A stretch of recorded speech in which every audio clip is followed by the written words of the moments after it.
I wake up in the morning and I want to reach for my phone. But I know that even if I were to crank up the brightness on that phone screen, it's not bright enough to trigger that cortisol spike and for me to be at my most alert and focused throughout the day and to optimize my sleep at night. So what I do is I get out of bed and I go outside.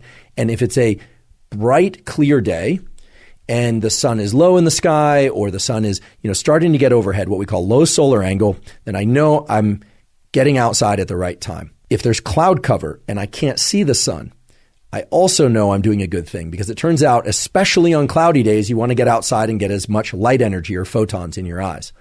But let's say it's a very clear day and I can see where the sun is. I do not need to stare directly into the sun. If it's very low in the sky, I might do that because it's not going to be very painful to my eyes. However, if the sun is a little bit brighter and a little bit higher in the sky, sometimes it can be painful to look at. So the way to get this sunlight viewing early in the day is to look toward the sun.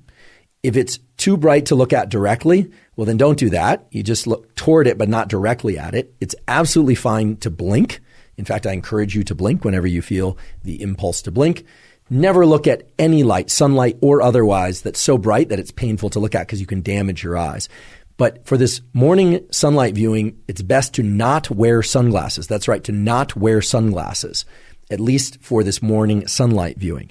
It is absolutely fine to wear eyeglasses or contact lenses, so-called corrective lenses. In fact, those will serve you well in this practice or this tool because they will focus the light onto your neural retina and onto those melanopsin intrinsically photosensitive ganglion cells.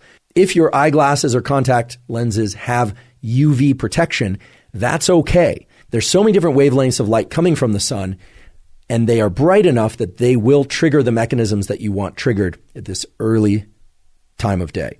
So try and get outside, ideally within the first 5 minutes of waking, or maybe it's 15 minutes, but certainly within the first hour after waking. I want to share with you 3 critical things about this tool of morning sunlight viewing.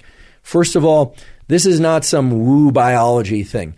This is grounded in the core of our physiology. There are literally hundreds, if not thousands, of quality peer-reviewed papers showing that light viewing early in the day is the most powerful stimulus for wakefulness throughout the day, and it has a powerful positive impact on your ability to fall and stay asleep at night. So this is really the foundational power tool for ensuring a great night's sleep and for feeling more awake during the day. Second of all, if you wake up before the sun is out, you can and probably should flip on artificial lights in your internal home environment or apartment or wherever you happen to live if your goal is to be awake. Right? If you wake up at 4 a.m. and you need to be awake, well, then turn on artificial lights. Once the sun is out, however, once the sun has risen, then you still want to get outside and view sunlight. Some of you will wake up before the sun comes out, and if you're asking whether or not turning on artificial lights can replace sunlight at those hours, unfortunately, the answer is no. Unless you have a very special light, we'll talk about what kind of light, the bright artificial lights in your home environment are not, I repeat, are not going to be sufficiently bright to turn on the cortisol mechanism and the other wake-up mechanisms that you need early in the day.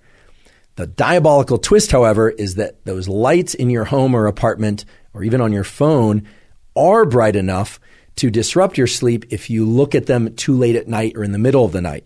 So there's this asymmetry in our retinal, our eye biology, and in our brain's biology, whereby early in the day, right around waking, you need a lot of light, a lot of photons, a lot of light energy. And artificial lights generally just won't accomplish what you need them to accomplish. But at night, even a little bit of artificial light can really mess up your so-called circadian, your 24-hour clocks, and all these mechanisms that we're talking about. So if you wake up before the sun is out and it's still dark, please turn on as many bright artificial lights as you possibly can or need, but then get outside once the sun is out. On cloudy days, you especially need to get outside. I repeat, on cloudy days, overcast days, you especially need to get outside and get sunlight. You just need to get more of it. Now, how much light and how much light viewing do you need? This is going to vary depending on person and place, literally where you live on Earth, whether or not there's a lot of tree cover, whether or not you're somebody who has sensitive eyes or less sensitive eyes. It's really impossible for me to give an absolute prescriptive, but we can give some general guidelines. In general, on a clear day, meaning no cloud cover or minimal cloud cover. You want to get this sunlight exposure to your eyes for about 5 minutes or so. Could be 3 minutes one day, could be 7 minutes the next day, about 5 minutes.